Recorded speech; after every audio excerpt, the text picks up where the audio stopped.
Welcome back to இது என் Hafiz 5 YouTube channel. நம்ம சேனலில் தமிழ் மூவிஸ் அண்டு சீரியல்ஸோட கண்டினியூட்டி மிஸ்டேக்ஸ் தான் பார்க்க போகிறோம். அந்த வகையில் இன்றைக்கி நம்ம பார்க்க போகிறது அட்லி இயக்கத்தில் விஜய், சமந்தா, ஹெமி ஜாக்ஸ்மின் நடித்து வெளிவந்த திரைப்படம் தெரி. இன்றைக்கி இந்த படத்தோட கண்டினியூட்டி மிஸ்டேக்ஸ் தான் பார்க்க போகிறோம். அதற்கு முன்னாடி நம்ம சேனலுக்கு புதுசாக வந்திருக்கிறீங்க அப்படின்னா மறக்காமல் சப்ஸ்கிரைப் பண்ணுங்கள். அதுக்கு பக்கத்தில் இருக்கிற பெல் ஐக்கானையும் கிளிக் பண்ணுங்கள். மிஸ்டேக் நம்பர் 1, ஃபஸ்ட்டு சீனில் விஜயும் விஜயோட மகளும் ஸ்கூலுக்கு போகிற மாதிரி காமிச்சிருப்பாங்க. அப்போ விஜயோட பைக்கில் சைடு மிரர் இருக்காது. ஆனால் அதே செகண்ட் சீனில் பைக்கில் போய்கிட்டு இருக்கும்போது சைடு மிரர் இருக்கும். ஒருவேளை இடையில மெக்கானிக் ஷாப் போயிருப்பாங்களோ. மிஸ்டேக் நம்பர் 2, இந்த படத்தோடைய ஃபர்ஸ்ட் பார்ட்டில் விஜய் அவரோட பொண்ணுக்கு பிரெட்டில் ஜாம் வச்சு தர மாதிரி காமிச்சிருப்பாங்க. ஃபஸ்ட்டு ஃப்ரேமில் பிளேட் பக்கத்தில் ஜாம் மட்டும்தான் இருக்கும். ஆனால் அதே செகண்ட் ஃப்ரேமில் ஹார்லிக்ஸ் பாட்டிலும் சேர்ந்து இருக்கிற மாதிரி காமிச்சிருப்பாங்க. மிஸ்டேக் நம்பர் 3, இந்த சீனில் ஒரு காரு விஜயோட பொண்ணு மேலே சேர் அடிச்சுட்டு போகிற மாதிரி காமிச்சிருப்பாங்க. அப்போ அந்த தண்ணி அழுக்காக தானே இருக்கணும். அந்த ஃப்ரேமை நல்லா கவனித்து பார்த்தோம்னா தண்ணி நல்ல தண்ணி மாதிரி இருக்கும்.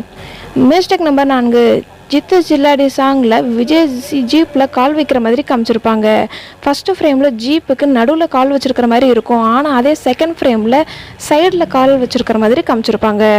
அடுத்த மிஸ்டேக், இந்த சீனில் ஹெமி ஜாக்ஸ்மினும் விஜயோட பொண்ணை ஸ்கூலுக்கு கூட்டிகிட்டு போக வந்திருப்பாங்க. அப்போதைக்கு விஜய் தூங்குற மாதிரி காமிச்சிருப்பாங்க. அப்போ ஃபஸ்ட்டு ஃப்ரேமில் விஜய் கையில் வாட்ச் இருக்காது. ஆனால் அதே செகண்ட் ஃப்ரேமில் விஜய் கையில் வாட்ச் இருக்கிற மாதிரி காமிச்சிருப்பாங்க. அடுத்த மிஸ்டேக், இந்த சீனில் ஒரு கார் கிராஸ் ஆகி போகிற மாதிரி காமிச்சிருப்பாங்க. அடுத்த சீனில் அந்த கார் ரோடை பிளாக் பண்ணுற மாதிரி நிப்பாட்டியிருப்பாங்க. விஜய் கிட்ட சாரி கேட்குற மாதிரி அந்த சீன் இருக்கும். விஜயோட பைக்கும் நடு ரோட்டில் நிற்கிற மாதிரி காமிச்சிருப்பாங்க. ஆனால் அடுத்த சீன்லேயே அந்த காரை எடுக்காமலே விஜய் எப்படி அந்த காரை தாண்டி போயிருப்பார்? ஒருவேளை வந்த வழியிலே போயிருப்பாரோ? அடுத்த மிஸ்டேக், திரைப்படத்தில் இந்த பஸ்ஸு சீனை யாருமே மறந்துருக்க மாட்டோம். இந்த பஸ்ஸு சீனில் கண்டக்டர் எங்கே போகிறீங்கன்னு கேட்பாங்க. பஸ்ஸில் டிக்கெட் எடுக்க காசு இல்லை போல். அதனால் விஜய் வேறு டாப்பிக்கை மாற்றி பேசுகிற மாதிரி காமிச்சிருப்பாங்க. அந்த கண்டக்டரும் மூவ் பண்ணி போயிடுவார். அடுத்த மிஸ்டேக்ஸ், திரைப்படத்தில் ரெஸ்டாரண்ட் சீன் ஒன்று இருக்கும். இந்த சீனில் ரெஸ்டாரண்ட் என்ட்ரன்ஸில் 2 சைடுமே பில்டிங் போஸ்ட் இருக்கும். அந்த ஸ்பாட்டில் ஒரு கன் ஷூட்டிங் சீனும் வச்சுருப்பாங்க. தப்பிச்சு வெளியே வரும்போது ரெஸ்டாரண்ட் என்ட்ரன்ஸில் பில்டிங் போஸ்ட் பதிலாக ஒரு லேடி போஸ்ட்டு வச்சுருப்பாங்க. அடுத்த மிஸ்டேக்ஸ், ஃப்ளாஷ்பேக் சீனில் ஒரு இன்வெஸ்டிகேஷன் போய்கிட்டு இருக்கும்.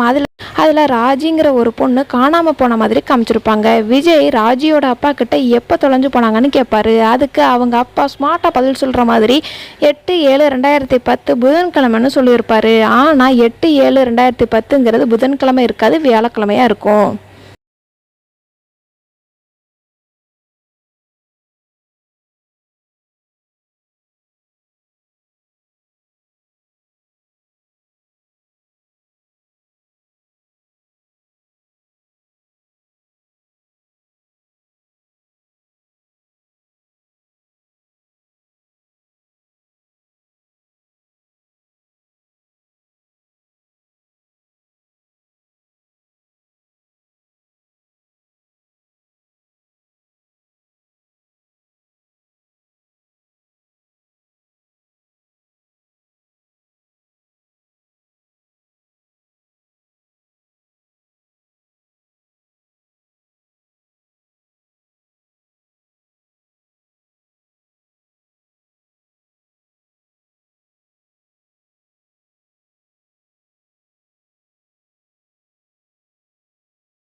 மிஸ்டேக்ஸ்லாம் நான் சொல்லிட்டேன். உங்களுக்கு ஏதாவது தெரிஞ்சிச்சுன்னா மறக்காமல் கமெண்ட் பாக்ஸில் கமெண்ட் பண்ணுங்கள். இந்த மாதிரி வேறு எந்த படத்துக்கு மிஸ்டேக்ஸ் வேணும் அப்படிங்கிறதையும் மறக்காமல் கமெண்ட் பண்ணுங்கள். இந்த வீடியோ உங்களுக்கு பிடிச்சிருந்துச்சுன்னா லைக் பண்ணுங்கள், கமெண்ட் பண்ணுங்கள், மறக்காமல் ஷேர் பண்ணுங்கள். இந்த மாதிரி வேறு ஒரு கண்டினியூட்டி மிஸ்டேக்ஸ் வீடியோட சந்திக்கின்றேன். டாடா, பை.